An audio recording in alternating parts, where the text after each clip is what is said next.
In today's video, I'm going to teach you how to create a new sub-account in the agency view and choose the right setup for your business.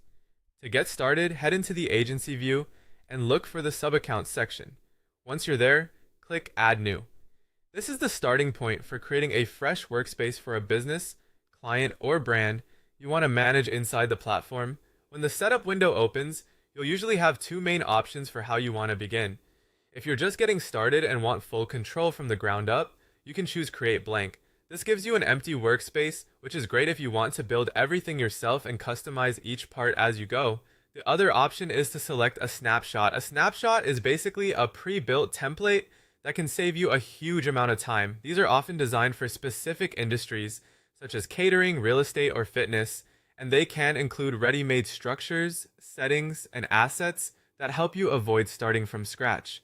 If speed matters and you want a more guided starting point, a snapshot can be a smart choice. After choosing whether to create a blank account or use a snapshot, the next step is to enter the basic business details.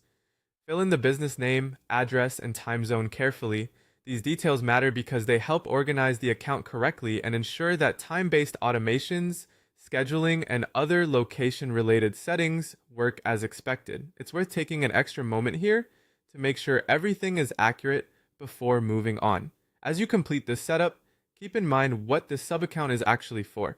This workspace is where you'll build your funnels, manage your assets, and run your automations. In other words, this is the operational area where the real work happens. That's why choosing the right starting option and entering the correct business information is so important. It creates a cleaner foundation and can save you time later when you begin building.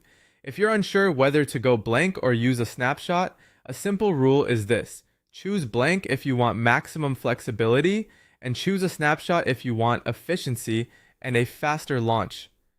Both options work well. It just depends on how you prefer to build. Once that's done, your new sub-account is ready for the next stage of setup, and you can move forward with building out your business systems inside the workspace.